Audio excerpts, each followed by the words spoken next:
Are you tired of bending over to cut your logs? Do you want an easier way? Well, stay tuned. We're going to build a 3-point custom sawbuck.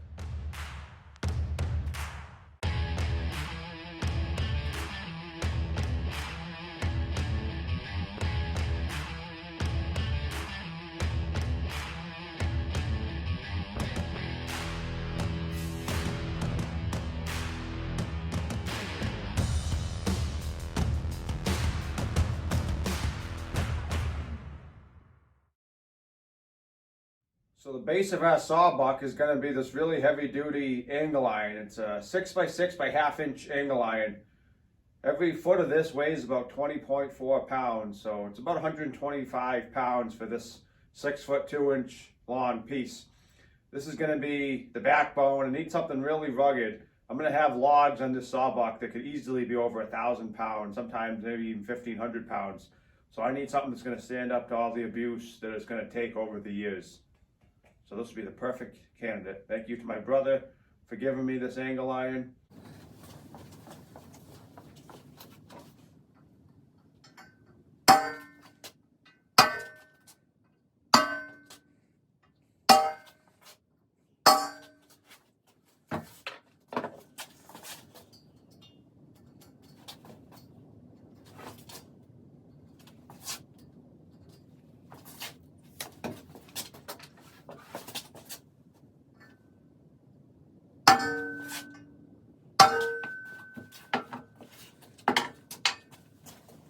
All right, so let me give you an overview of what I'm going to do. As I said, I have this heavy duty half-inch angle iron, which is going to be the base of the 3-point sawbuck. I'm going to bolt a 2x12 pressure treated piece of wood about 100 inches long on each leg. I'm going to mark every 20 inches, and when I put a log up on here, I'm going to know where to cut my wood to, because 20 inches is the length that I cut my firewood to. There's going to be a few features I'm going to have to do. I'm going to have to weld some really heavy duty ears onto the back side and the center here, and that's going to be to attach my 3-point arms onto. I'm going to have to weld a heavy duty piece of steel and then have some more holes. That's going to be for my top link of my 3-point to attach to. I'm going to have some fold down pivoting arms that have teeth in them. Those are going to kind of clamp the wood in place so it can't kick back when I'm cutting it. That's kind of a safety feature. And I might have some stops to slide like pipes into in the front so I can stack a bunch of little pieces of wood and cut like, a dozen small diameter pieces of wood at a time. So I can add on things as I go. I'm going to be bolting the wood onto here with these 2.5-inch, half-inch carriage bolts. So I'm going to have five bolts in each leg. I think that's going to be plenty. I'm excited about this project, and the reason I'm doing this is it's just a lot easier for me to work at a comfortable working height. I can lower this to the ground with the 3-point arms. I can roll my log on, pick it up to whatever height I want, cut it, and I can actually roll it almost onto the splitter and not have to pick that big piece of wood up. Some of these firewood rounds can easily be 200, 300, 400 pounds. Some of them I can't lift. You gotta either hand split them or noodle them like you've seen in my other videos. So this is gonna be giving me a lot more options. I think it's gonna be more efficient. I think it's gonna be more of a back saver. I know for me personally, and I'm sure with a lot of my viewers, it's when I bend over for a long period of time, like if I'm weeding a garden or shingling a roof or doing something like that, that's when my back hurts. If I pick up something heavy off the ground, it doesn't hurt my back. It's when I bend over and then go to stand back up, my lower back to get sore. This is going to handle larger, heavier wood. It's going to be easier to transport. It's adjustable height-wise. You can actually roll logs onto it on the ground and then pick it up. So there's a bunch of features and things that I think this is going to be superior over my old design. So if you have a tractor and you have some access to some steel, then let's get building.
All right, so I got the log holder, one done, one to go.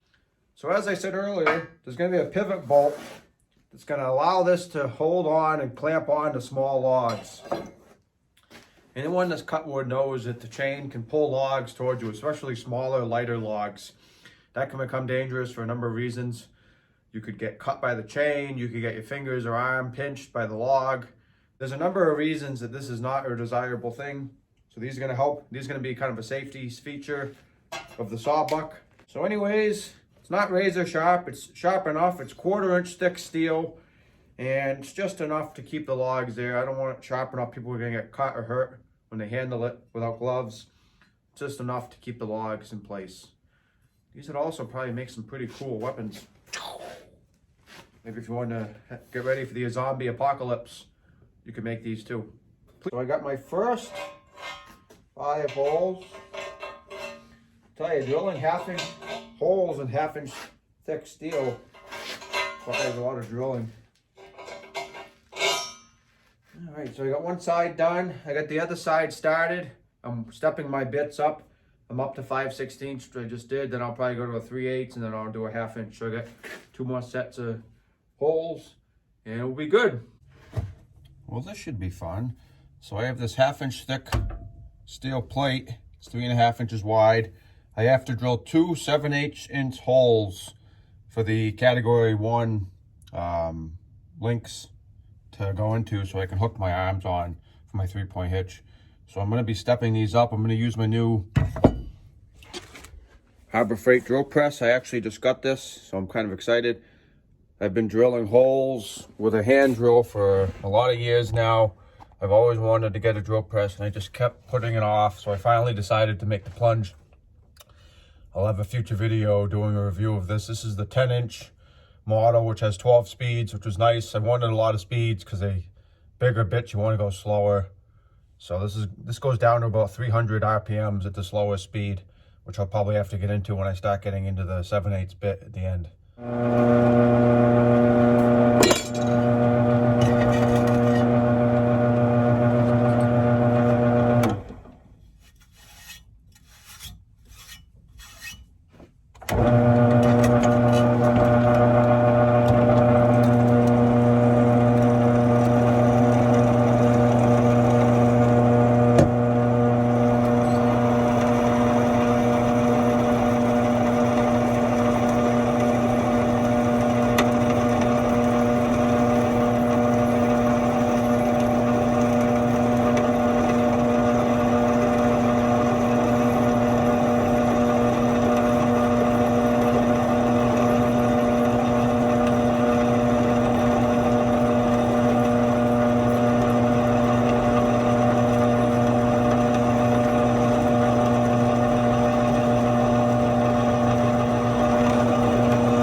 All right, so we're up to a 3/4 inch bit. I just changed the belt settings.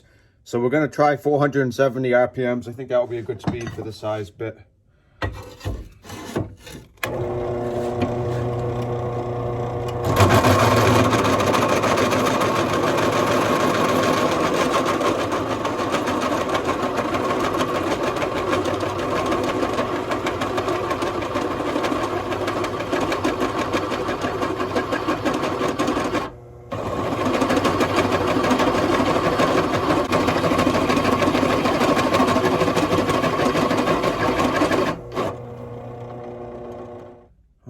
So we got 2 3/4 inch diameter holes in this 1/2 inch thick stock.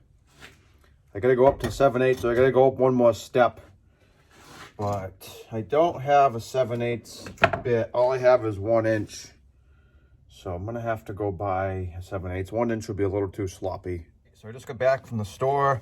I had to get a 7/8 drill bit. I didn't have one. I had 5/8, 3/4, 1 inch, but 7/8 was the size I need for the bottom links. So I ended up getting this on clearance, Tractor Supply. It was $12, which I thought was pretty cheap. So let's try it out. I don't know if this drill press is actually designed for a 7/8 bit and steel, but we're gonna try it anyways. A 7/8 inch bit, 1/2 inch steel, 300 RPMs. Let's see how it does.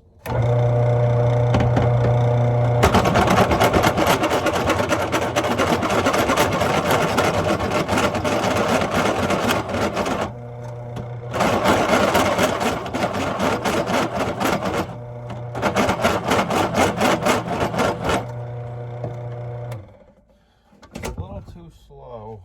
Let's try 370.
Let me clear some of this off.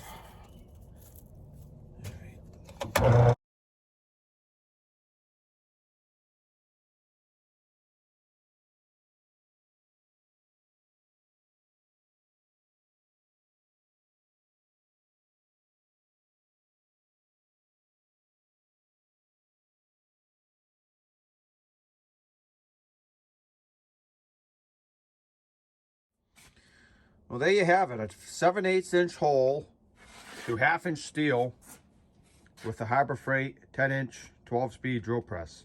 I'm pretty impressed. That's a big bit to go through a 1/2 inch of steel. And that was at 370 RPMs, which seemed to be the perfect speed. The 300 was a little too low or too slow, so I turned it up 1 speed. But I'm impressed. I thought that did pretty well.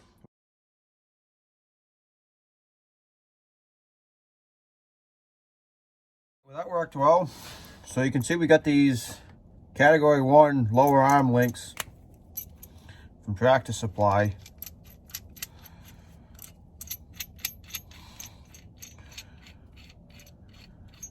Which is why I needed the 7/8 hole in the first place. So now this piece is actually going to get cut in half, and I'm going to have an ear welded to that bottom angle iron about 26 inches apart, and that's how I'm going to connect my 3-point hitch to this.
Tell you, it's one nice day today. It's about 63 degrees out and sunny. Couldn't ask for a nicer day to work on a project. Now you can kind of see what it's going to look like. I got these pretty heavy duty 1/4 inch 3x3 angle irons. I had to drill a 3/4 inch hole for the top link. So I got 2 of those. So basically, those are going to get welded to the 6x6 angle iron. And I'm also going to have some shims so that I can screw them into these pressure treated 2x. And then I've got my 2 1/2 inch ears, which are going to be welded on the bottom about 26 inches apart. Those will be for the bottom link. I don't like the location of this board. I'm going to put it underneath so when I cut with a saw, this doesn't get all kinds of cuts into it. So I'm going to move that.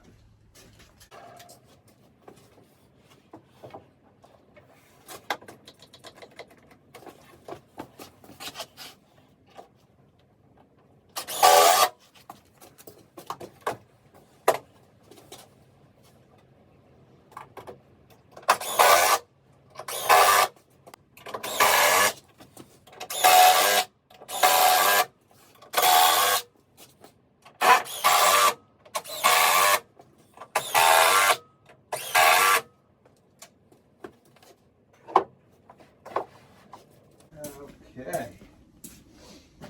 Well, that'll be much better.